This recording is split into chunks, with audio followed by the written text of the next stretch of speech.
Avant d'aborder la partie capteur proprement dite, nous allons voir comment le capteur s'insère dans une chaîne globale de traitement et de présentation de l'information. Donc en entrée de cette chaîne, nous avons la grandeur à mesurer,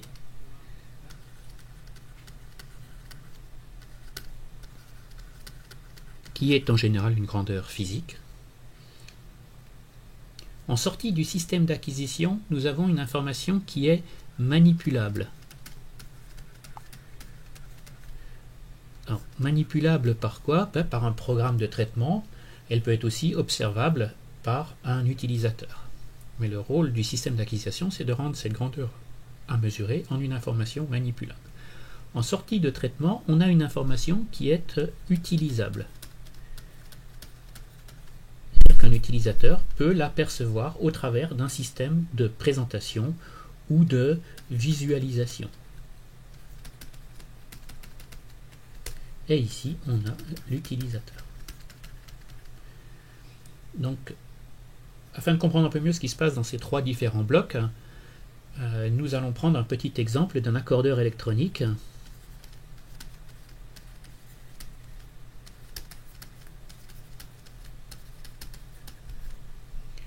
Donc un accordeur électronique, c'est un petit système qui va permettre, en écoutant le son émis par un instrument, de le comparer à une fréquence de référence et ainsi de pouvoir accorder cet instrument.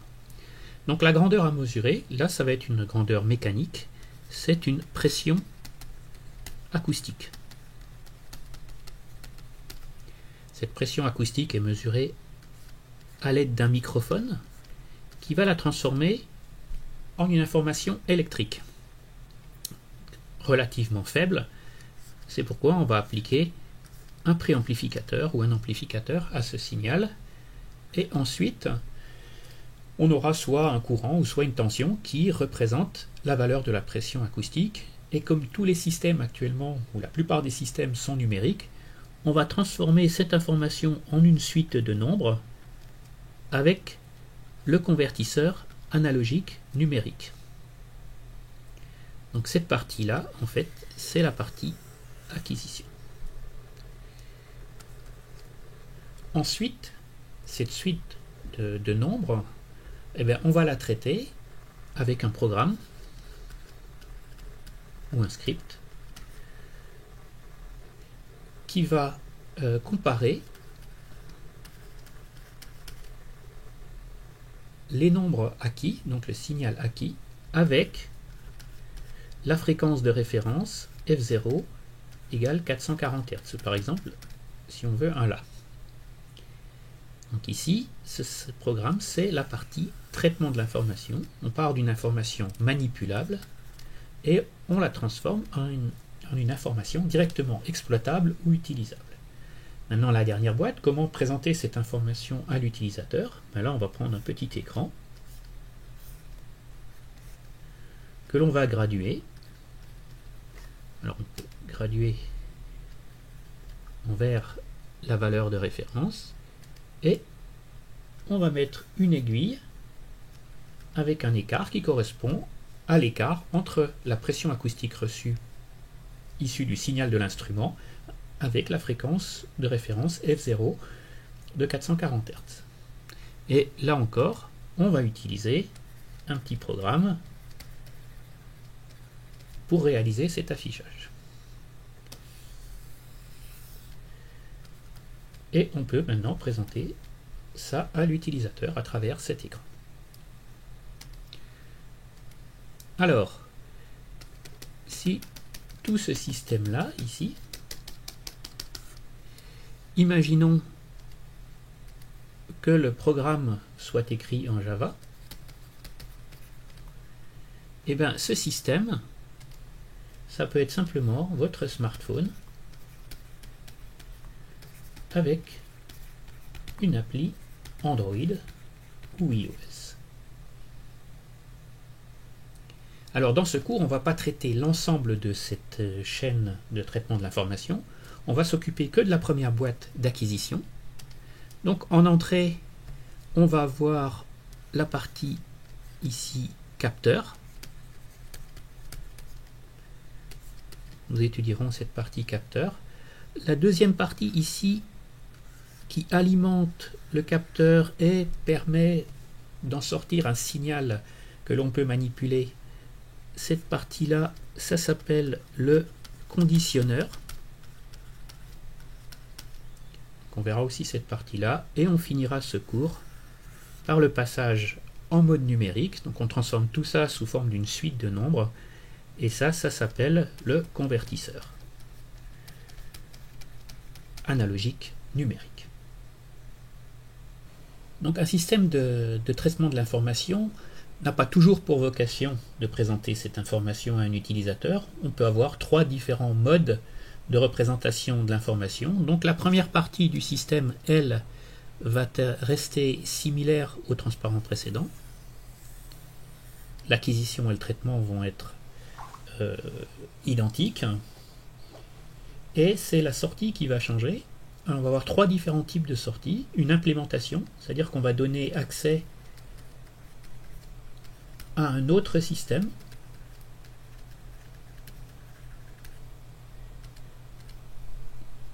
L'enregistrement. Alors l'accès à l'autre système, c'est par exemple si ce système est à bord d'un véhicule automobile et sert à mesurer par exemple la rotation des roues, ça peut être envoyé au calculateur de bord du véhicule qui va par exemple déclencher ou pas le système d'anti-blocage lors d'un freinage intensif. L'enregistrement, ça c'est un cas différent, c'est-à-dire le système d'acquisition de l'information physique n'est pas accessible à l'utilisateur. Et donc on va enregistrer les informations et les utiliser a posteriori. Donc on aura un accès a posteriori à l'information. Alors un exemple de ce cas de figure, ce sont les capteurs sismiques que l'on place sur le fond des océans pour mesurer les réservoirs pétroliers par exemple. Et donc ces capteurs sont déployés, ils mesurent pendant un certain nombre de temps, on fait remonter l'information à la surface et on l'utilise a posteriori. Et le dernier point, le dernier mode, c'est le mode d'accès à distance. C'est-à-dire l'utilisateur ne se trouve pas à l'endroit où se fait la mesure, mais se trouve distant. Et ça peut être le cas, par exemple, pour des observations faites sur la planète Mars par le rover qui est déployé sur Mars. Il va enregistrer des informations, il va les transmettre via une liaison radio avec une latence d'environ une quinzaine de minutes à un centre de traitement de données sur Terre. Alors maintenant, le capteur. On va attaquer tout au début de notre chaîne. Le premier élément, c'est le capteur. Alors le capteur, ça fait partie de la famille des transducteurs. Donc un transducteur, c'est un élément qui va transformer une forme d'énergie en une autre forme d'énergie.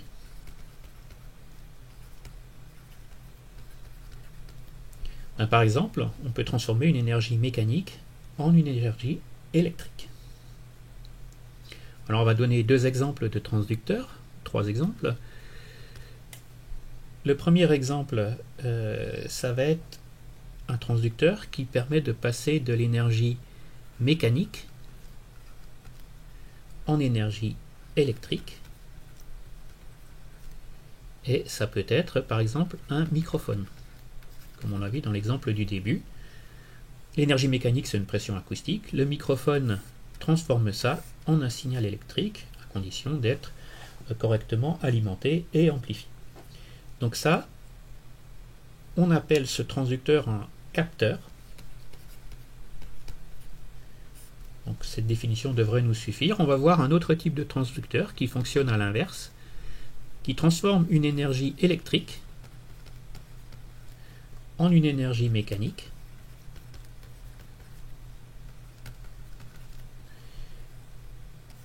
Et ça peut être un moteur,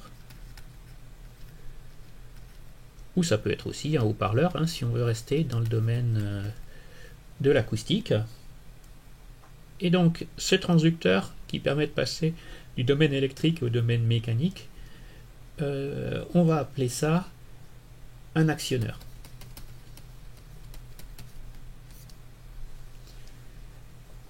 Et donc on a un troisième petit exemple ici en bas de cette planche qui peut être un manomètre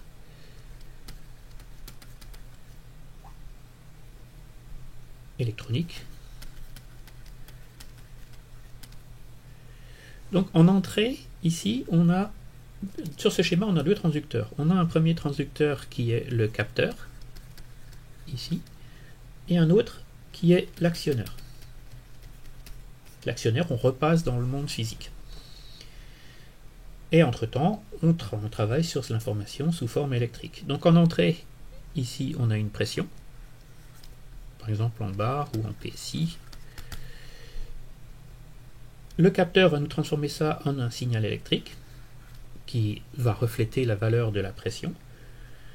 Après, on a un système ici qui va filtrer, enlever par exemple les mesures aberrantes ou convertir, si on veut, des bars ou des PSI ou des pascals ou des micropascals. On va avoir le système de conversion qui, lui, ne va pas changer la forme de l'information. Donc ça, c'est pas un transducteur. Et cette information va rester sous forme électrique ou numérique et va être envoyée sur un afficheur à cristaux liquides. Et là, on a un actionneur qui va transformer cette énergie électrique en une radiation lumineuse que l'œil humain va pouvoir percevoir. Le capteur idéal. Donc c'est un capteur qui va prendre en entrée la grandeur physique. Alors la grandeur physique à mesurer, ça va s'appeler, dans le cadre des systèmes de mesure, un mesurand. C'est l'information d'entrée. Le capteur idéal, en fait, ce qu'il va faire, c'est qu'il va prendre la valeur du mesurand et il va nous donner une mesure qui va être similaire, une valeur qui va être similaire ou identique au mesurand. Donc, un capteur idéal, il ne fait aucune erreur. Il transcrit directement sous forme électrique, par exemple, un mesurand qui est une radiation lumineuse. Et la mesure, en fait, c'est quelle information on va donner à l'utilisateur pour qu'il puisse la manipuler. Et donc, la mesure, en fait, s'associe souvent à un conditionneur qui va alimenter le capteur et qui va amplifier son signal. Donc ça, c'est quand tout se passe bien. Mais ça se passe jamais bien avec les capteurs. En fait, dans les projets réels et dans la vraie vie, on a des capteurs réels. Alors le capteur réel, il y a plusieurs choses qui vont lui poser problème. La première chose, c'est que en plus du mesurand, on va avoir des perturbations. Le monde réel, extérieur, physique, n'est pas forcément un monde simple. Donc on va voir ce que l'on appelait auparavant des parasites, qu'on appelle maintenant des perturbations ou des grandeurs d'influence qui vont venir s'ajouter à la valeur vraie du mesurand. Donc le capteur, il perçoit ces deux choses-là. Et il a aussi un certain nombre de limitations et d'imperfections. Il n'est pas capable de retranscrire fidèlement ou précisément l'information qu'il doit mesurer. Et on garde ici, comme précédemment, le système de mesure et de conditionnement qui, lui aussi, peut provoquer des erreurs. Donc là, le capteur fait des erreurs, mesure des choses, donc ça aussi c'est une source d'erreur. Donc on voit qu'on a à traiter un certain nombre de sources potentielles d'erreurs et qu'en final, pour notre application, ce n'est pas le capteur en lui-même qui va compter, mais ce sont en fait le capteur avec l'ensemble de ces erreurs. Et il faudra, pour choisir le bon capteur, tenir compte de ces erreurs. Comment choisir le capteur adapté à notre application? Pour cela, on va considérer trois principaux paramètres ou éléments de choix. Le premier est le domaine de fonctionnement ou domaine d'utilisation, qui correspondra à la plage du mesurand que l'on veut utiliser. La deuxième chose, ce sont les performances du capteur. Tous les capteurs n'auront pas les mêmes performances et donc il faudra être capable de définir des critères qui permettent de comparer ces performances. Et enfin, très important aussi, ce sont les contraintes du projet. Donc pour ce qui est des performances du capteur, on va appeler ça les caractéristiques du capteur. on aura une fiche de caractéristiques ou une datasheet en anglais qui va préciser les caractéristiques du capteur. Alors, on va étudier deux types de caractéristiques, les caractéristiques statiques et les caractéristiques dynamiques. Alors la différence entre ces deux caractéristiques, c'est que pour les caractéristiques statiques, on va fixer une valeur du mesurand, on va attendre que le capteur se stabilise et on va regarder comment il mesure cette valeur du mesurand. Et à l'opposé, la caractéristique dynamique, ça va être de mesurer avec quelle rapidité un capteur arrive à mesurer la bonne valeur du mesurand. Donc on va surtout traiter, nous, dans cette UV des caractéristiques statiques, on verra qu'on simplifiera énormément le côté caractéristique dynamique. Et les contraintes du projet, alors ça c'est quelque chose de relativement intéressant, parce que ce n'est pas forcément toujours quelque chose de lié à la partie technique du capteur. Le premier élément d'environnement et de contrainte, ça va être le coût du capteur. Est-ce qu'il faut multiplier la performance par 2 avec un coût qui est multiplié par 10? Ça, ce sera une question qu'il faudra se poser et qui sera une contrainte du projet. Deuxième chose aussi, c'est la facilité d'intégration. Un capteur n'est jamais seul, il est toujours intégré à un système. Et s'il faut 6 mois ingénieurs pour intégrer le capteur ou s'il faut une journée, ce ne sera pas la même chose en termes aussi de coût sur le projet. Donc c'est un paramètre très important, la facilité d'intégration. D'autres paramètres très importants, on a vu avec les grandeurs d'influence, c'est l'environnement du capteur. Est-ce que l'on a des radiations électromagnétiques? Donc là, on va les voir apparaître ce qu'on appelle la compatibilité électromagnétique ou la CEM. Des problèmes liés aussi à l'humidité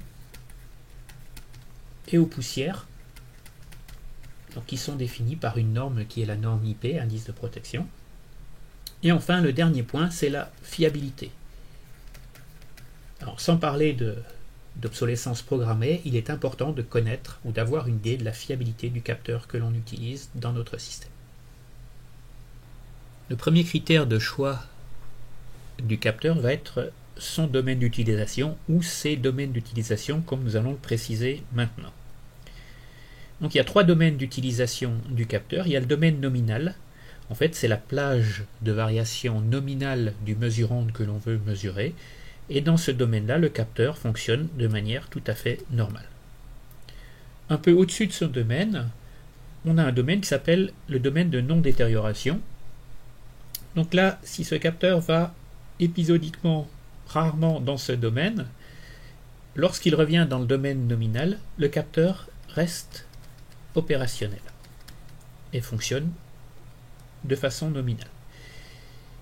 Le domaine de non-destruction, là, ce sont des valeurs de mesurand encore plus élevées, et là, la mesure n'est plus bonne.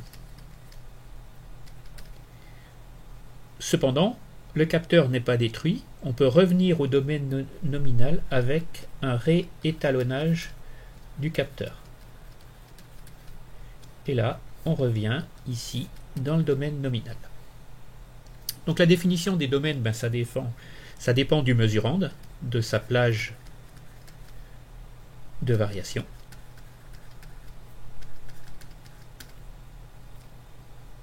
La plage de variation du mesurand va nous définir le domaine nominal. Il faudra aussi tenir compte des grandeurs d'influence ou des perturbations, car elles viennent s'ajouter systématiquement au mesurand, et il faut que mesurand plus grandeur d'influence rentre dans le domaine nominal. Cela nous amène à définir 2 termes, l'étendue de mesure et la pleine échelle. On va prendre un exemple. On a un capteur de température dont le domaine nominal est de 0 à 250 degrés C. Cet intervalle définit l'étendue de mesure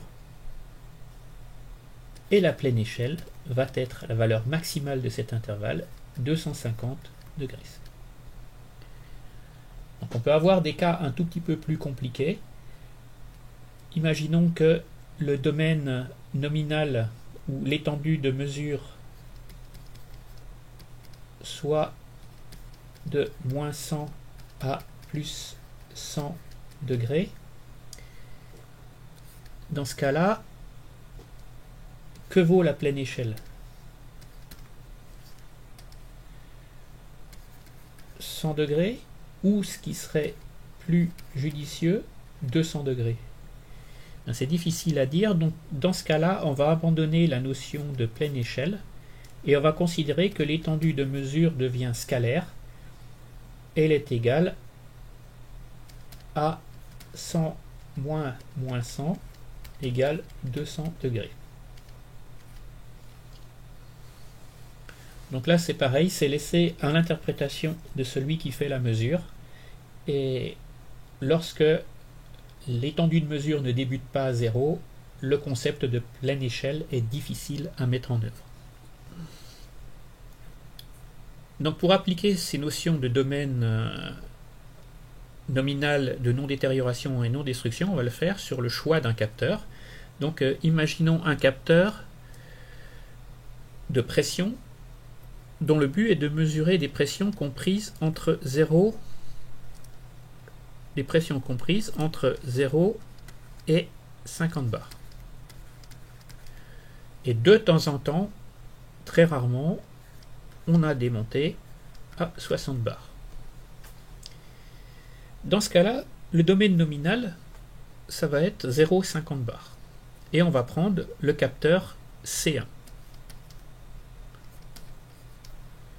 Donc ici, le domaine nominal va s'étendre de 0 à 50 bars. 150%, le domaine de non-détérioration va monter à 75 bars. Donc ici, si j'ai 60 bars, je suis dans le domaine de non-détérioration et lorsque je reviens dans le domaine nominal, mon capteur continue de fonctionner normalement. Il faudrait bien entendu pas que ces 60 bars se présentent en permanence. Et enfin, le domaine de non-destruction à 200%, ici, va aller à 100 bars. Si j'ai 80 bars sur le capteur, là le capteur cessera de donner une bonne mesure, il ne sera pas détruit, et il faudra le réétalonner. Maintenant, deuxième cas de figure, j'ai une perturbation, ou des perturbations, de plus ou moins 20 bars en permanence sur la mesure. Là, je ne peux plus considérer le capteur C1, car pour la valeur maximale de 50 bars, j'aurai en permanence une perturbation qui me fera soit une valeur de 30 bars, soit une valeur de 70 bars. Donc dans ce cas-là, je vais prendre le capteur C2. Et ici, le capteur C2 va aller de 0 à 100 bars. 150 bars en non-détérioration et 200 bars en non-destruction. Et ici, ça me permettra de couvrir les valeurs de 50 bars, ici, plus ou moins mes 20 bars de perturbation. Donc de 30 à 70. Alors pourquoi on ne prend pas systématiquement le capteur qui est la plus grande étendue de mesure, le plus grand domaine nominal? C'est qu'on verra qu'un capteur numérique, il ne fournit qu'un nombre fini de points de mesure. Et donc, plus on augmente le domaine pour un nombre de points de mesure fini, moins bonne sera la résolution du capteur. Nous l'étudierons à la fin de ce cours. Après la définition des domaines d'utilisation, nous allons passer à l'estimation des performances du capteur. Et en premier lieu, nous allons déterminer les caractéristiques statiques ou les performances statiques du capteur. Alors, pour cela, il y a une terminologie à appliquer. Et cette terminologie est définie par une norme. En fait, il s'agit de la norme JCGM 200 de 2008, par exemple, ou d'autres normes, qui vont définir quels termes on emploie pour caractériser les performances statiques du capteur. Alors, la méthodologie pour déterminer ces erreurs, ça va être, ou ces caractéristiques statiques, ça va être de définir une valeur de mesurande, donc une valeur d'entrée à mesurer, par exemple 20 degrés C. On pourra appeler cette valeur-là la valeur vraie. Alors, cette valeur pourra être mesurée par un autre capteur, beaucoup plus précis que celui que l'on utilise. Ensuite, on est en caractéristique statique, donc il faut attendre la stabilisation de la mesure. Le capteur va mettre un certain temps à mesurer, il faudra attendre qu'il soit stable. Ensuite, on relève la mesure.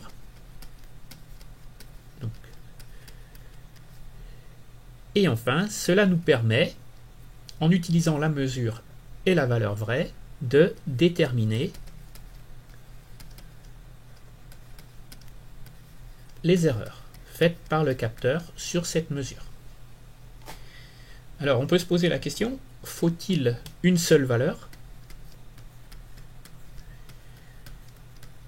Eh bien non, ça semble compliqué avec une seule valeur. Par exemple, si on veut savoir si le capteur donne 2 fois de suite la même mesure, on se rend bien compte qu'avec une seule mesure, ce sera impossible. Donc là, la caractérisation est impossible avec une seule mesure. Donc la solution, ça va être de faire une série de mesures. Nous avons besoin de quantifier les erreurs. Donc le capteur va mesurer Vm, une valeur mesurée. Et Vv, ça va être la valeur vraie ou valeur de référence qui peut être mesurée par exemple par un capteur beaucoup plus précis. Donc l'erreur absolue, ça va être E égale valeur mesurée moins la valeur vraie. Alors plutôt en valeur absolue. Et donc cette erreur absolue est exprimée dans l'unité du mesurande. L'unité du mesurande. Pour un capteur de température, par exemple, l'erreur absolue peut être de 5 degrés. On a un autre moyen de mesurer l'erreur qui est d'utiliser l'erreur relative. Dans ce cas-là, il faut définir par rapport à quoi est définie cette erreur relative. Donc imaginons que le mesurande soit dans l'intervalle 0 m max. On rappelle, ceci est l'étendue de mesure. La pleine échelle va être définie par m max. Et l'erreur relative, E, va être égale cette fois-ci, comme auparavant, l'écart entre la valeur vraie et la valeur mesurée, divisé par la pleine échelle. Et multiplié par 100 pour être exprimé en pourcentage. L'erreur relative ici est 100 unités. Donc maintenant que l'on sait calculer les erreurs, on va faire notre série de mesures. Donc on va mesurer par exemple une température en degrés Celsius pour une température vraie égale à 20 degrés C. Donc ça va nous donner une série de mesures VI, alors exprimées en degrés C, qui sont par exemple 21 degrés, 18 degrés, 22, 19, 21, 20, 19, et ainsi de suite. Donc si je veux avoir une meilleure perception de ces mesures, je vais tracer un axe ici, gradué dans l'unité du mesurant, donc T en degrés C. Je vais mettre ma valeur vraie ici à 20 degrés C. Et je vais graduer ici 21, 22, 23, 19, 18 degrés. Et donc ce que je vais regarder, c'est où vont tendre ces mesures. Alors ce que je vois déjà, c'est que mon capteur effectivement fait des erreurs. Il n'y a qu'une seule fois où le capteur va me donner 20 degrés, c'est ici. Donc je vais reporter mes mesures sur cet axe. Donc 21 degrés ici, donc j'ai une mesure à 21, la suivante est à 18, après j'ai 22, 19, une autre mesure à 21 degrés ici, une autre mesure à 19 et une mesure à 20 degrés. Alors pour bien voir que j'ai deux mesures qui sont à 19 et deux mesures à 21, je superpose les deux mesures. Je fais en quelque sorte un histogramme des mesures. Donc à partir de cet histogramme, je vais être capable de mesurer vers quelle valeur vont tendre ces mesures et quelle est la dispersion de ces mesures. La dispersion des mesures va être quantifiée par un certain nombre de paramètres. Donc je reconsidère ma série de mesures de n mesures, VI, avec I allant de 1 à n. La première chose, pour savoir vers quelle valeur vont tendre ces mesures, je vais calculer la moyenne.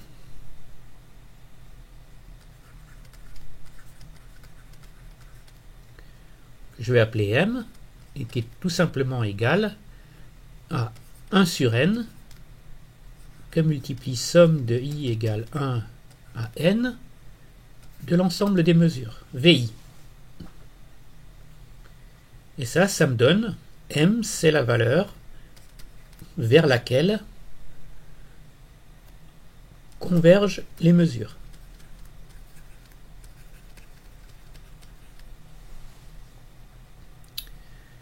Un deuxième paramètre va être utile, c'est comment ces valeurs se dispersent autour de la moyenne. Donc là, ça va être la variance, que je vais appeler sigma carré, et qui est égal à 1 sur n-1, somme de I égale 1 à n, de VI moins M, donc la moyenne précédemment calculée, au carré. Alors, pourquoi le carré ici? Simplement, c'est pour éviter que les valeurs inférieures à la moyenne compensent celles qui sont supérieures à la moyenne. Et en fait, la variance, c'est pas hyper pratique. On va utiliser plutôt l'écart type, qui est la racine carrée de la variance, qui donc va s'appeler sigma, et qui a l'avantage d'être dans la même unité que le mesurande.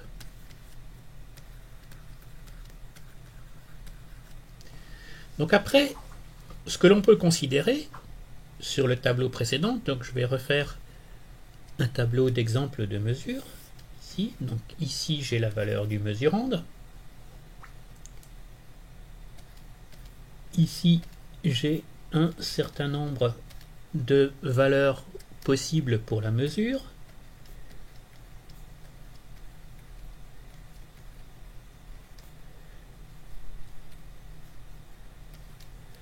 Et donc ce que je vais faire passer par ces mesures, c'est une courbe. En fait, une courbe qui va m'indiquer que pour une certaine valeur de mesurande ici, j'ai une certaine probabilité d'avoir cette mesure. Donc cette courbe aura l'allure d'une gaussienne.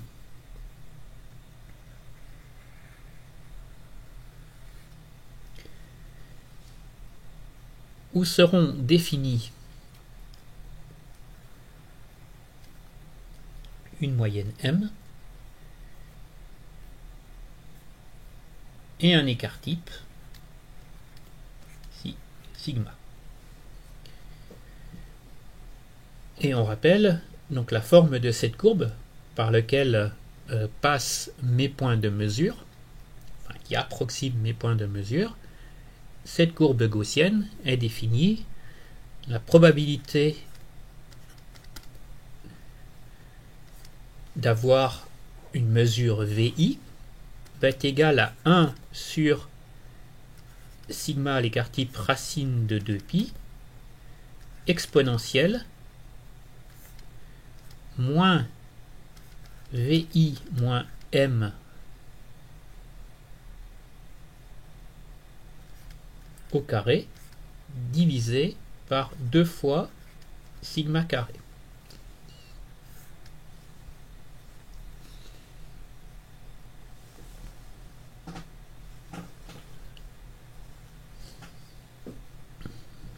Alors l'intérêt d'utiliser cette gaussienne, c'est que sigma représente quelque chose, et par exemple, dans l'intervalle m moins sigma, m plus sigma, donc dans cet intervalle ici, j'aurai 68,3% des valeurs.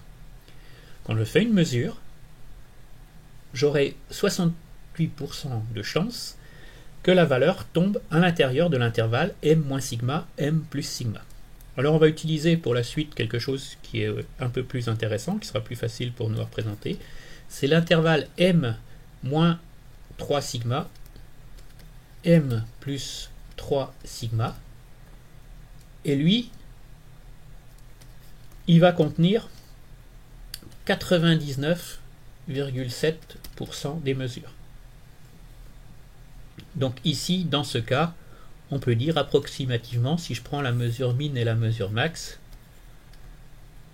qui font 100%, là j'ai à peu près l'intervalle m moins 3 sigma, m plus 3 sigma.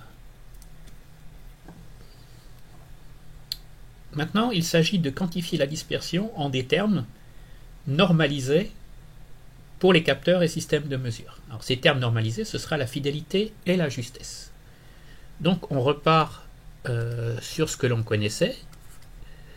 La valeur vraie V indice V. La moyenne M. Et l'écart type sigma. Ces trois valeurs sont dans l'unité du mesurand.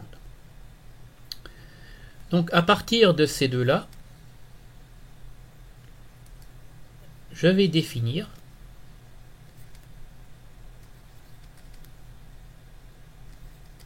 la valeur absolue de l'écart entre la moyenne et la valeur vraie. Ça va me donner l'erreur systématique du capteur, que l'on appelle aussi le biais. En terminologie normalisée capteur, ce terme-là s'appelle la justesse du capteur.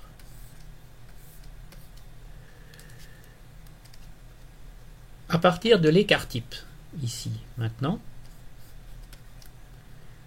sigma, sigma, quelle que soit la valeur de m, on l'a vu dans son calcul, on soustrait la valeur de m à sigma, va me donner la proportion ou la partie aléatoire de l'erreur. Donc ça va quantifier en fait les erreurs aléatoires.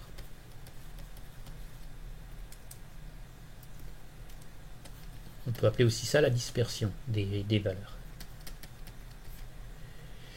Et donc, en terminologie capteur, ça s'appelle la fidélité du capteur. Alors, on peut prendre un petit exemple. Valeur vraie égale 20 degrés C pour un capteur de température. la moyenne de mes mesures me donne 21 degrés C et l'écart type me donne 2 degrés C. Donc la justesse du capteur, qu'on peut appeler aussi l'erreur de justesse, va être égale moyenne moins VV est égale à 1 degré C. La fidélité du capteur, ou son erreur de fidélité EF, va être égale à 2 degrés C. Ce qui veut dire que 99,7% des valeurs mesurées seront comprises dans l'intervalle M moins 3 sigma, M plus 3 sigma, donc 21 moins 3 fois 2, 6, 15 degrés, 27, 99,7% des valeurs données par le capteur seront dans l'intervalle 15-27 degrés.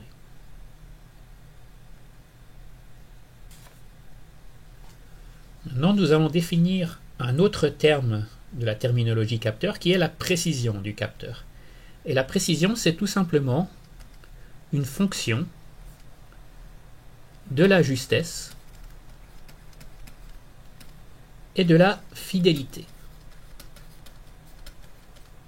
On a vu que les erreurs pouvaient être de deux types, des erreurs systématiques caractérisées par l'erreur de justesse et des erreurs aléatoires caractérisées par l'erreur de fidélité. Donc la justesse, ça va être ici M, la moyenne, moins la valeur vraie. On rappelle le transparent précédent. Et l'erreur de fidélité EF, ici, va être égale à sigma. Alors, il faut faire juste un petit rappel. Quand j'ai I erreur, on va dire, quand j'ai N erreur non corrélée, on verra que c'est important, ce paramètre de corrélation. Donc c'est EI avec I égale 1 à N. Je peux utiliser, si ces erreurs ne sont pas corrélées, si les EI ne sont pas corrélés, je peux utiliser les incertitudes composées. C'est-à-dire que l'erreur totale va être égale à la racine carrée de la somme de I égale 1 à N des erreurs individuelles au carré. Alors, la non-corrélation, pourquoi? Eh bien, simplement que si j'ai une partie de l'erreur qui est dans EI qui se retrouve dans EJ, mon erreur totale sera surdimensionnée. Donc si j'applique ça à mon cas de figure, ici j'ai juste deux erreurs à combiner, l'erreur de justesse EJ et l'erreur de fidélité EF. On a vu dans le calcul de l'écart type que l'on soustrayait la moyenne, c'est-à-dire que quelle que soit la valeur de la moyenne, l'écart type représente la dispersion, sans tenir compte de M, puisqu'il a été soustrait lors de son calcul. Donc dans ce cas-là, je peux dire que EJ et EF sont décorrélés.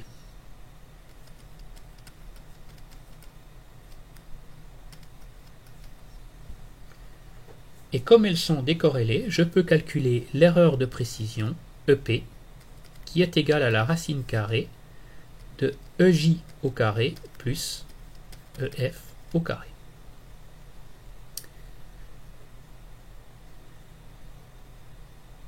Alors, ça va me donner une erreur de précision qui est dans l'unité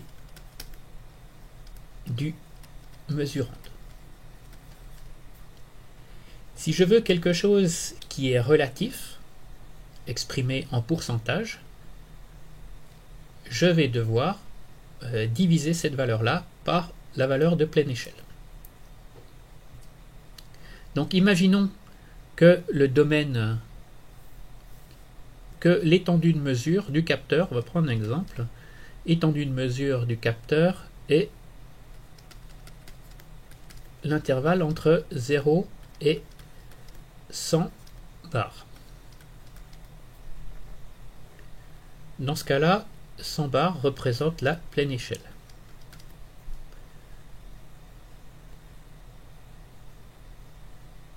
Imaginons que l'erreur EP absolue soit de 1 bar. Là, on est en erreur absolue. L'erreur relative va être définie par ce que l'on appelle la classe de précision du capteur. Donc cette classe de précision, appelée C,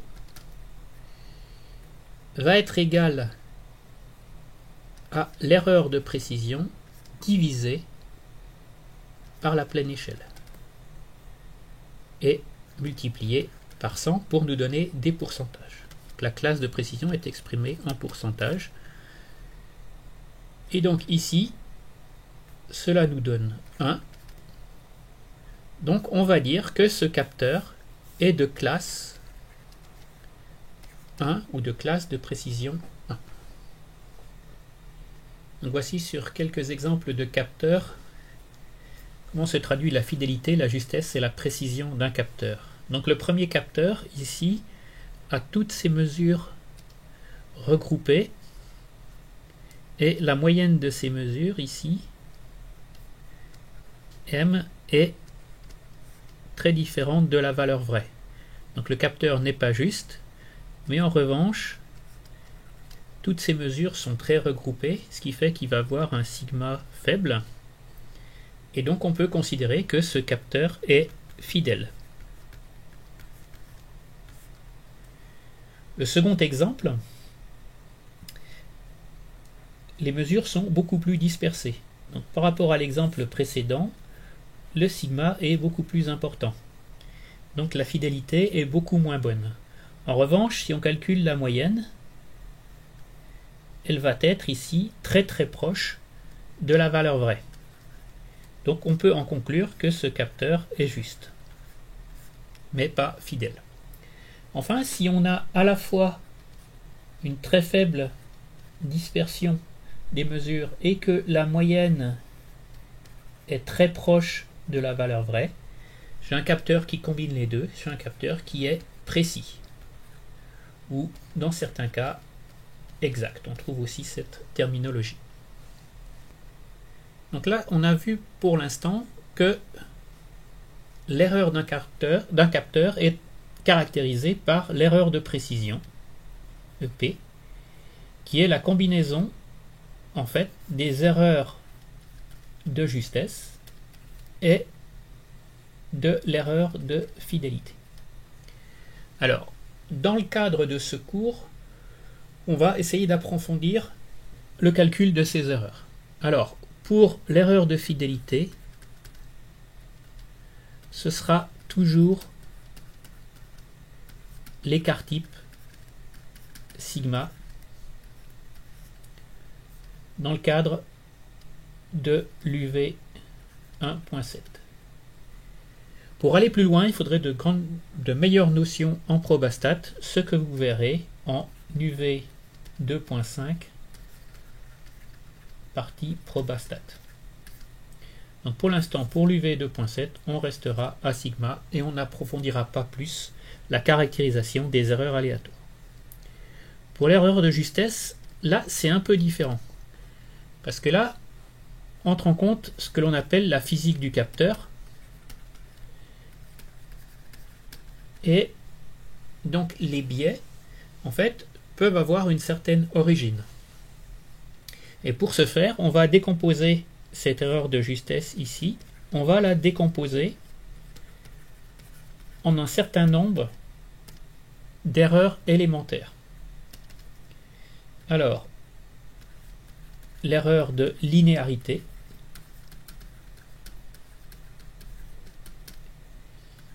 l'erreur de résolution,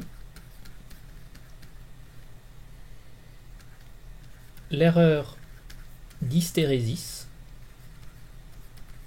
C'est un capteur qui se comportera pas de la même manière lorsque le mesurand est croissant et que le mesurand est décroissant. Et enfin, les erreurs de dérive. Alors, des dérives qui sont principalement des dérives dues au changement de la température. Et donc après, on rappelle que pour combiner toutes ces erreurs-là et arriver à une meilleure estimation de l'erreur de justesse, on va utiliser les incertitudes composées. Donc l'erreur de justesse, en fait, ça va être la racine carrée de la somme de ces erreurs individuelles au carré. Et on rappelle, il faut que ces erreurs soient non corrélées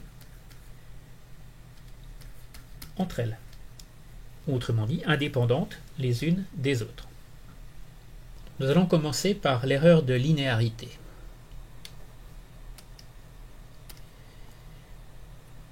Donc là, je vais tracer mes résultats de mesure.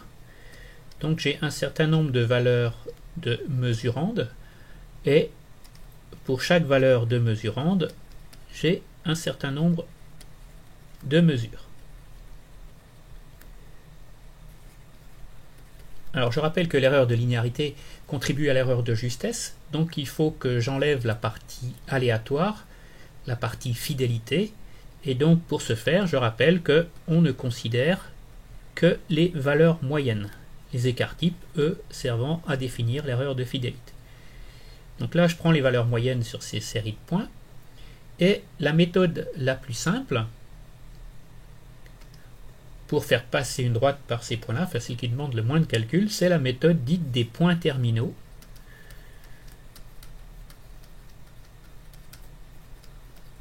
Cette méthode est très simple. On prend les deux extrémités de la mesure, ça nous donne le point initial et le point final, et par ces deux points, on calcule la droite qui passe par ces deux points, et ça nous servira de référence à une linéarité parfaite du capteur. On ne va pas trop utiliser cette méthode-là dans le cadre du cours, on va utiliser quelque chose d'un peu plus rigoureux qui est la meilleure estimée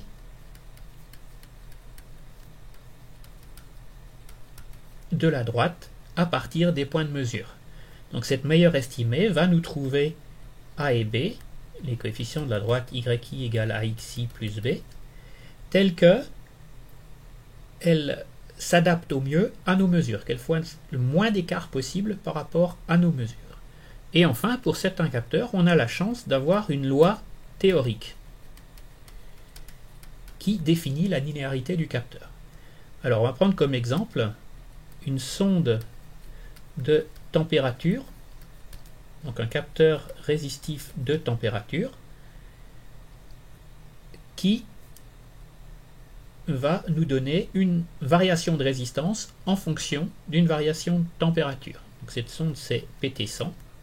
C'est une résistance de platine qui vaut R0 égale 100 ohms lorsque la température T0 est égale à 0 degré C. Et la loi d'évolution de cette résistance en fonction de la température, la loi R de T, est une loi linéaire, et elle vaut R0, entre parenthèses, 1 plus alpha T moins T0. Et cette loi est définie par un paramètre de la pente, alpha, qui, elle, a une valeur normalisée de 0,00385 plus ou moins 0,0001 inverse de degré. En fait, le alpha est en 1 sur degré C. Donc cette équation nous permet de savoir si le capteur est linéaire ou pas linéaire, si les points de mesure sont proches ou éloignés de cette courbe. Nous allons passer maintenant à la méthode qui nous permet de calculer la meilleure droite qui passe par les points de mesure. Donc on a n valeurs de mesurandes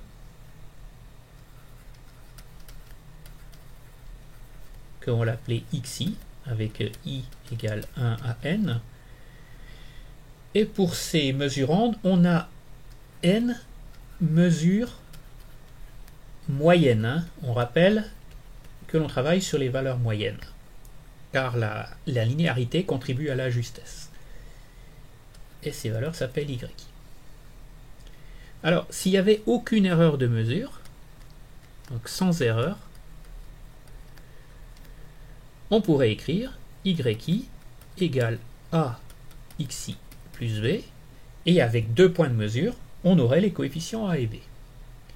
Alors le problème, c'est que dans la réalité, il y a des erreurs. Et on ne peut plus écrire l'égalité.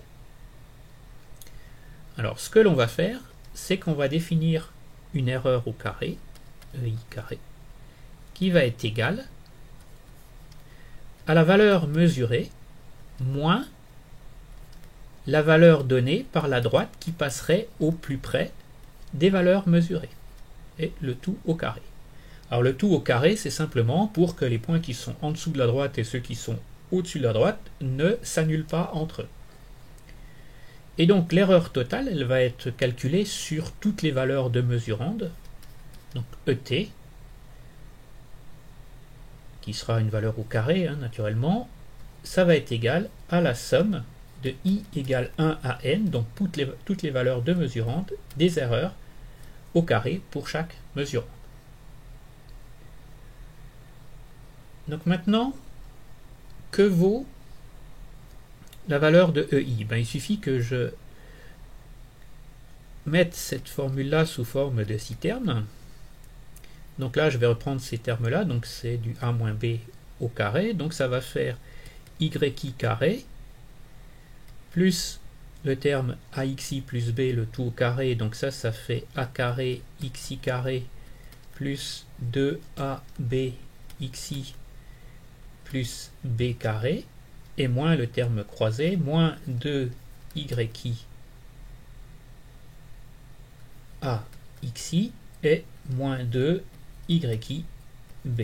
Donc là, j'ai les 6 termes, j'ai développé ça en 6 termes, et donc pour trouver les paramètres a et b, en fait, je vais calculer la dérivée partielle de cette erreur par rapport à a et par rapport à b. Donc la dérivée partielle de cette erreur par rapport à a, seuls n'interviendront les termes qui contiennent a. Donc le premier ne contient pas, ça fait 0, plus, là je suis en 1 carré, donc dA carré sur dA, ça fait 2a, xi carré. Là j'ai un terme en a, donc dA sur dA, ça fait 1, 2b xi. Le terme en b carré ne contient pas a, ici je contiens a, 2yi xi, et là j'ai 0. Donc remis en forme, on peut extraire xi, donc ça fait 2xi facteur de axi plus b moins y. Donc je vais devoir minimiser, annuler cette valeur-là pour trouver la meilleure valeur de a. Mais je vois que dans cette formule intervient aussi b, donc il faudra que je fasse la même chose avec b. Et là, ce sont les termes qui ne contiennent pas de b qui seront à 0. Donc le yi carré, le deuxième aussi. Là, j'ai db sur db, ça fait 1, donc ça fait 2a xi. d de b carré sur db, ça fait 2b. Le terme suivant ne contient pas de b, et le dernier ne contient b, de y. Là, je peux mettre le 2 en facteur, et j'ai a xi plus b moins y. Donc je vais retenir ces résultats, ils me serviront plus tard. Et donc là, je vois que je peux assez facilement, j'ai deux équations, deux inconnues, retrouver a et b à partir de ces valeurs intermédiaires. Donc ça, c'est l'erreur individuelle. On va maintenant passer à l'erreur totale, hein, qui va être la somme des erreurs individuelles. Donc j'ai eu les résultats précédemment pour ei. Donc l'erreur totale carré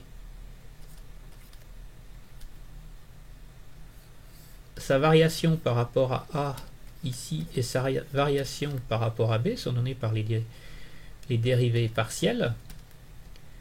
Donc ça va être égal à la somme de I égale 1 à n, donc je somme sur les n valeurs de mesurande la dérivée EI carré sur dA que j'ai calculé précédemment, et pareil pour le deuxième.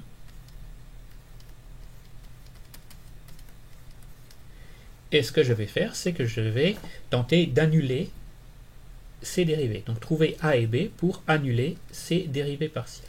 Donc toutes les deux doivent être égales à 0. Et je vais résoudre ce système.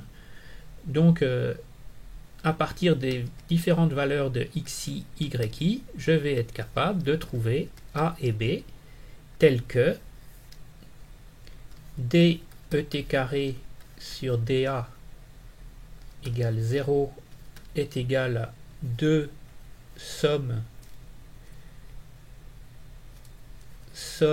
de I égale 1 à n de xi facteur de axi plus b moins yi, et dEt carré sur dB égale 0 égale 2 somme de I égale 1 à n, cette fois-ci simplement du terme axi plus b moins y. Donc les résultats sont les valeurs de A et B qui vont utiliser l'ensemble des séries de mesures xi et yi. Donc ces résultats ici sont donnés par ces deux formules. Alors on ne va pas calculer ces formules à la main.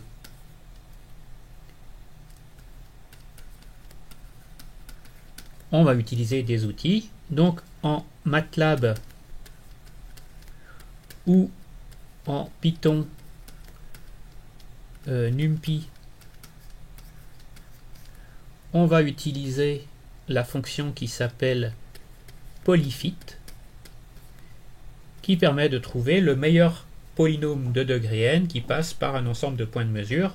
Nous, notre polynôme sera simplement un polynôme de degré 1. On peut aussi faire ça avec Excel ou OpenOffice en utilisant la notion de, ou l'outil de courbe de tendance. Et là, on choisira une droite. Nous allons maintenant voir comment calculer numériquement ou estimer l'erreur de linéarité. Alors ici, on a chaque valeur de xi. Donc xi, ce sont les n valeurs de mesurande. On a la droite ici qui nous donne A, xi plus b avec les paramètres A et b calculés précédemment. Et donc pour chacun de ces points xi, je peux déterminer l'écart en valeur absolue entre la droite et le point de mesure, et la moyenne des mesures pour cette valeur de mesurande. Et donc, on va appeler ça erreur de linéarité pour le point I, ça va être égal à la valeur absolue de yi, la valeur mesurée moyenne, moins A xi plus b.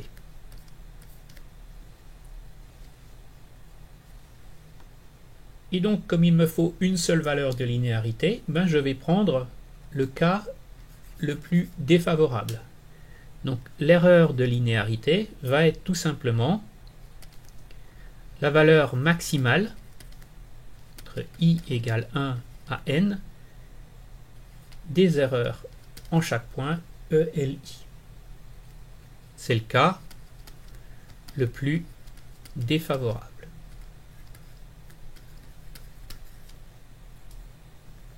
Et donc ici, j'ai l'erreur de linéarité. Associé à la linéarité, il y a un autre paramètre très important d'un capteur, c'est sa sensibilité. Alors la sensibilité d'un capteur, c'est simplement égal va être égal à la variation de ce qui est mesuré divisé par la variation du mesurand. Donc, si on prend un exemple de capteur, et donc voici l'évolution en fonction du mesurand, ce que l'on va faire, c'est ici, par exemple à cet endroit-là, on va, pour cette valeur ici, regarder ce qui se passe un peu avant, un peu après. Ça va être notre delta M, et on va voir le delta O correspondant. Si je fais la même chose ici,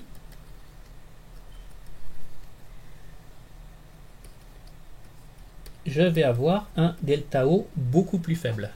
On dira que ici, le capteur est plus sensible qu'à cet endroit-là.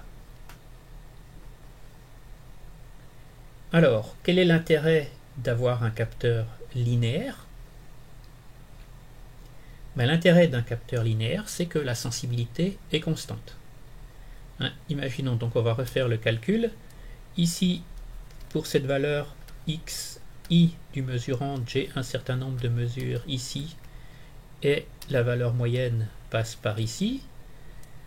Pour cette seconde valeur de mesurand xj, j'ai la même chose, j'ai un certain nombre de mesures ici, et la valeur moyenne est ici au centre.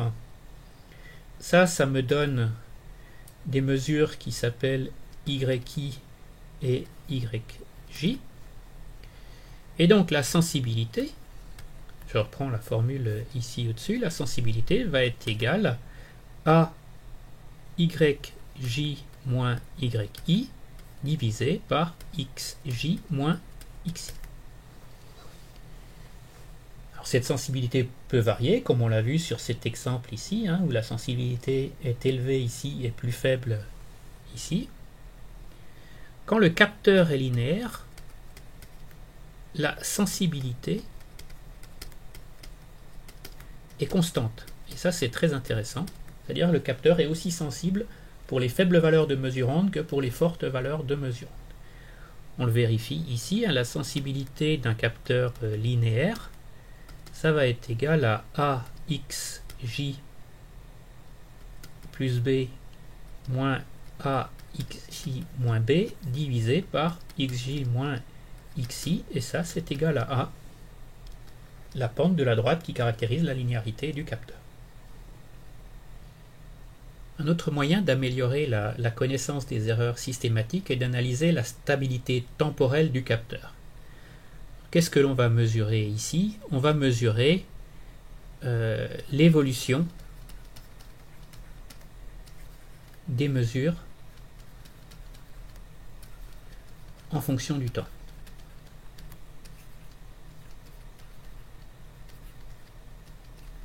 Alors, le premier critère important qui peut faire changer les mesures au cours du temps, c'est simplement l'usure ou le vieillissement du capteur. On a la notion de MTBF, Mean Time Between Failure, qui caractérise la durée de vie du capteur. De manière plus quantitative, on a aussi la capacité de mesurer les dérives, ce que l'on appelle les dérives thermiques. Quand un constructeur donne les performances d'un capteur, il le donne à une température donnée, une température ambiante qui est de 20 degrés ou dans certains cas de 25 degrés. Si le capteur travaille à une température différente, il pourra donner des valeurs différentes. C'est ce qu'on appelle la dérive thermique du capteur. Et enfin, il se peut aussi que pour une même valeur de mesurand, en fonction de l'historique du capteur, on n'ait pas la même valeur. Par exemple, si on fait des mesures en faisant croître le mesurand, on aura une valeur et en faisant décroître le mesurand, on aura une autre valeur. Ça, c'est ce qui s'appelle le phénomène d'hystérésis, qui conduit aussi à un certain nombre d'erreurs. Donc nous allons analyser en détail, dans un premier temps les dérives thermiques et dans un second temps les erreurs d'hystérésis. Donc pour les dérives en température, on peut considérer un modèle de capteurs linéaires, mais ça s'applique aussi aux capteurs qui sont non linéaires, mais c'est plus simple de comprendre ce phénomène sur un capteur linéaire. Donc on rappelle qu'un capteur linéaire est caractérisé par une sortie qui est égale à A fois le mesurand plus B. Alors qu'est-ce qui peut se passer? Il y a deux paramètres en fait qui peuvent dériver: la pente ou la sensibilité et l'ordonnée à l'origine, que l'on appelle aussi le zéro. Alors ce qui va se passer, c'est que à température de référence, le capteur obéira à cette droite ici, et en fonction des variations de température, le zéro va pouvoir se déplacer, comme indiqué dans la fiche de description du capteur, sur une certaine plage de valeur. Et ça va nous donner une erreur de dérive thermique. Donc ici, dans ce cas-là, en fait, le capteur pourra mesurer n'importe où dans cette plage-là. Ça, c'est sur le B. Sur la sensibilité A, on a la même chose. Et cette fois-ci, ça va se traduire par un changement de pente de la droite qui représente la fonction du capteur. Et quand on combine les deux, donc là on combine les dérives, et on obtient toute cette zone ici en cyan. Un autre phénomène qui fait qu'on n'a pas toujours la même valeur à différents moments de la mesure, c'est l'hystérésis. Alors sur cette courbe, on a deux séries de mesures. Une série ici qui est obtenue lorsque la valeur du mesurand est croissante. Là, le mesurand croît. Et une autre série de mesures ici, pour laquelle le mesurand ici décroît. Donc on voit bien le phénomène d'hystérésis. Pour un point de mesure xi donné, on va avoir possiblement yi up et yi down, qui sont les écarts de mesure possibles pour la même valeur de mesurand. Donc l'erreur d'hystérésis, c'est comme tout à l'heure pour l'erreur de linéarité. On est capable ici de mesurer les écarts entre les mesures montantes et les mesures descendantes. Et après, il ne reste qu'à prendre le cas le plus défavorable. Donc ça, c'est l'erreur d'hystérésis pour la mesure I. Encore ici, c'est pareil. Et donc l'erreur d'hystérésis globale, EH, ça va être égal au maximum pris entre I égale 1 à N des erreurs individuelles. Donc ça c'est très bien, on estime l'erreur d'hystérésis de cette manière. Cependant, ça peut poser problème, car si on cherche à déterminer à la fois les erreurs d'hystérésis et de linéarité, on voit que ces erreurs peuvent être combinées entre elles. Donc ici, je fais comme tout à l'heure et je me rappelle que l'erreur d'hystérésis, ici EH, était à cet endroit-là. Maintenant, je prends tous ces points-là, je calcule la meilleure estimée de la droite AXI plus B qui passe par ces points, et j'obtiens cette équation, ce tracé. L'erreur de linéarité, ça va être l'écart ici entre tous ces points ici et la droite. Et donc l'écart maximum, l'erreur maximum de linéarité prise pour tous les points va se trouver ici. Donc lorsque je vais calculer l'erreur combinée hystérésis plus linéarité pour remonter à mon erreur de justesse, je vais essayer d'appliquer la formule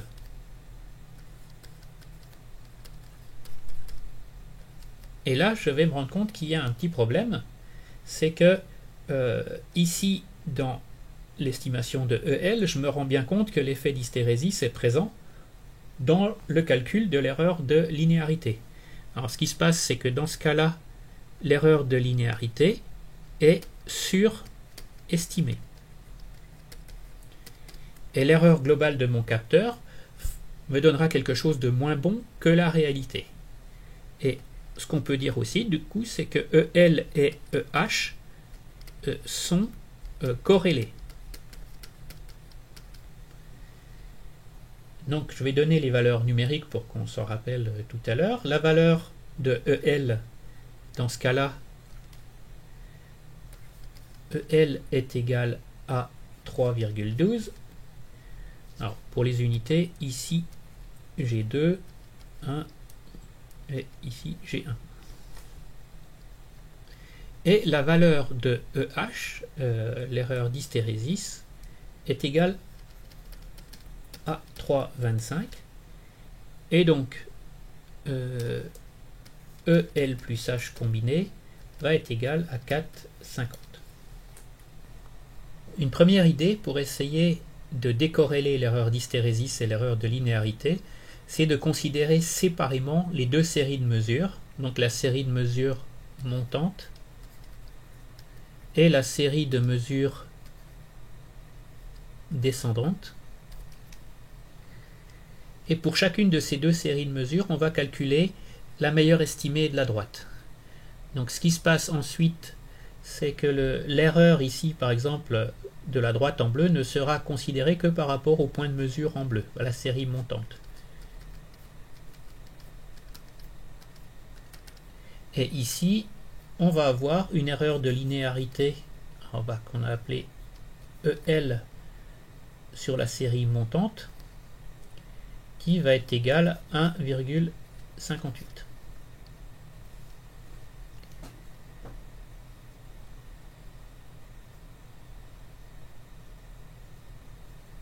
On peut faire pareil pour la série descendante, donc là on va regarder les écarts ici entre ces points et la série, et on va se rendre compte que la valeur maximale ici, l'erreur de linéarité dans le sens descendant, est égale à 1,92. Donc l'erreur de linéarité, le cas le plus défavorable, ça va être le cas descendant, et donc ça va être 1,92. Pour l'erreur d'hystérésis, on peut faire comme avant. Et prendre l'erreur d'hystérésis ici, EH, qui est égale à 3,25 comme précédemment. Donc là maintenant, on peut calculer l'erreur globale combinée hystérésis plus linéarité avec la formule racine carrée de EL carré plus EH carré, et ceci nous donne une valeur EL plus H qui va être égale à 3,77. On voit qu'on est beaucoup plus bas que tout à l'heure quand on n'avait pas pris cette précaution de séparer hystérésis et linéarité. Une autre solution qui est un peu plus élégante et qui résout le même problème, c'est d'enlever complètement l'effet d'hystérésis pour calculer la linéarité, et dans ce cas-là de se fabriquer une série de mesures intermédiaires ici, la série M, sans hystérésis.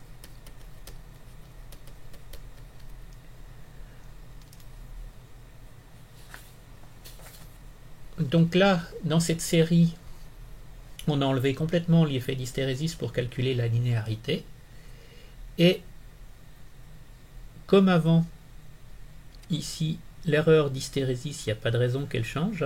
Cette erreur EH, ici, est la même qu'avant, et elle vaut 3,25. En revanche, l'erreur de linéarité maintenant se calcule entre les nouveaux points ici en vert et la droite meilleure estimée. Et là, on va avoir une erreur maximale ici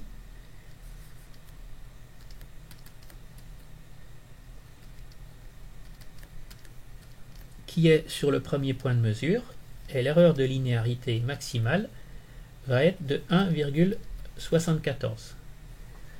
Comme tout à l'heure, l'erreur combinée hystérésis plus linéarité va être la racine carrée de l'erreur d'hystérésis au carré plus l'erreur de linéarité au carré. Et donc là, la nouvelle valeur de EH plus L va être égale à 3,69. Donc encore un peu meilleur, et cette fois-ci on a vraiment bien décorrélé la partie linéarité de la partie hystérésis. Nous allons maintenant passer à l'erreur de résolution sur un exemple analogique. Alors la plupart des systèmes sont maintenant numériques et l'erreur de résolution caractérise le passage du domaine analogique au domaine numérique. Cependant, dans certains cas très rares, on peut aussi avoir un problème de résolution en analogique. Et l'un de ces exemples est le potentiomètre bobiné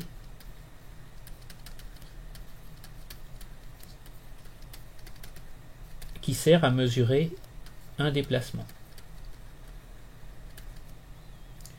Donc là, on a un petit chariot dont on cherche à mesurer le déplacement et on va faire se déplacer un curseur le long d'un potentiomètre et mesurer la variation de résistance entre le curseur et l'une des extrémités du potentiomètre. On se rend compte ici que si on a un très faible déplacement, on va rester sur la spire ici sans changer de spire. Donc la résistance ne va pas varier. Pour que la résistance varie, en fait, il faut faire un déplacement significatif jusqu'ici pour atteindre la spire suivante et ainsi avoir la position du chariot à cet endroit-là. On n'est pas capable de mesurer plus précisément la position du chariot et on n'aura que deux valeurs possibles, ici ou là. C'est ce qu'on appelle la résolution du capteur. Et ça nous donne le plus petit changement du mesurande M qui provoque une variation ou un changement de la valeur mesurée. Alors dans ce cas-là, comme c'est une résistance, c'est un fil d'une certaine résistance, on connaît la formule, la résistance R d'un fil va être égale à ρ L sur S, avec ρ la résistivité, S la section du fil et L sa longueur. Donc le capteur fonctionne assez simplement. Si L change, c'est-à-dire plus on a de spires, R change et à partir de R, on peut mesurer le déplacement. La résolution ou le plus petit déplacement possible, ça va être l'écart entre ces deux valeurs-là. Entre ces deux valeurs-là, j'ai le delta R de résolution. Donc ce delta R, si je connais ici le diamètre D de la spire, il va être égal à ρ pi fois D sur S. Je ne pourrai pas avoir de variation de R plus petite que cette valeur-là. Et ça me donnera l'erreur de résolution de mon capteur. Nous allons maintenant passer au capteur numérique. Et donc, les erreurs provoquées par le passage du monde analogique au monde numérique lorsque l'on effectue la conversion analogique numérique. Alors, dans ce cas de figure, on va passer d'un nombre infini de valeurs continues dans l'intervalle du mesurand à un nombre fini, discret, de valeurs numériques. Donc on va définir une grandeur qui s'appelle Q, qui s'appelle le quantum, ou encore la résolution. Et cette valeur Q, elle dépend de deux paramètres. Premièrement, ça va dépendre de NB, le nombre de bits de la conversion. Et donc, si j'ai NB bits, en fait, j'aurai 2 puissance NB valeurs discrètes, comparées à une infinité de valeurs continues. Et la deuxième chose, ça va dépendre aussi de la plage de l'entrée Vin. Donc on va dire que Vin est dans l'intervalle Vin min Vin maximum, et donc le quantum ou la résolution, ça va être égal à Vin max moins Vin min divisé par 2 puissance NB. Donc sur le graphique, en fait, on a ici un convertisseur très simpliste pour lequel NB va être égal à 3. Donc il y aura 8 valeurs possibles en sortie de ce convertisseur. Et ici, de 0 jusqu'à 0,5, la sortie vaut 0, ou 0, 0, 0 en binaire. De 0,5 jusqu'à 1,5, la sortie va valoir 1, et ainsi de suite. Alors, comment calculer à partir de ça? Donc, on peut calculer la résolution ici avec cette formule-là. Comment calculer l'erreur de résolution? Imaginons que l'on soit ici à 1,4 en entrée. Donc en entrée, on a Vin égale 1,4. La valeur numérique, Vout, va être égale à 1. Donc l'erreur de résolution, ça va être la valeur absolue 1,4 moins 1 va être égal à 0,4.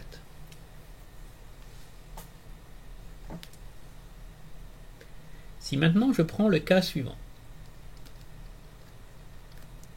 1,6. Là, la sortie qui était de 1 tout à l'heure va passer à 2. Et donc l'erreur va être égale à 1,6 moins 2 égale 0,4. Donc en pratique, si on ne tient pas compte de la valeur absolue, si on n'applique pas la valeur absolue, on va se rendre compte que l'erreur maximale va être de moins 1,5 de Q à plus 1,5 de Q. Donc l'erreur ne fait jamais Q, mais plutôt Q sur 2. Donc l'erreur de résolution, ER, va être égale à plus ou moins Q sur 2. Et dans notre cas, on considérera qu'elle vaut Q sur 2. Car on prend la valeur absolue. On va terminer par un petit exemple de résolution numérique. Donc ici, on a un convertisseur analogique numérique avec NB égale 8 bits, ce qui nous donne 2 puissance 8 valeurs égale 256 valeurs. Vin est dans l'intervalle 0,4 volts.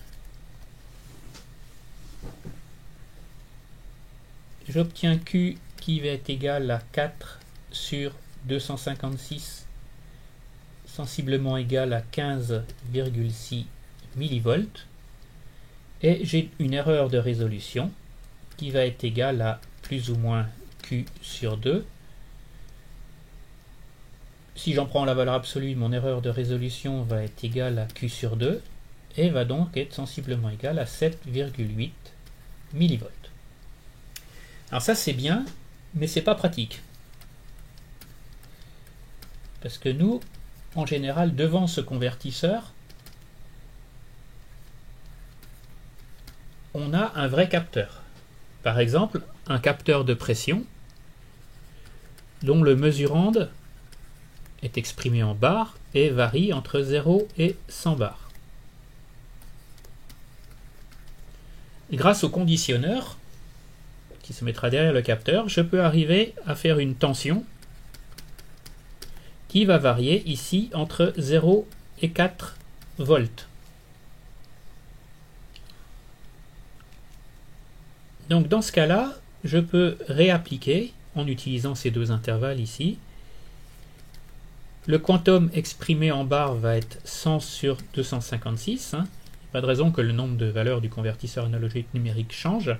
Et ça va être égal à 0,4 bar. Et donc l'erreur de résolution,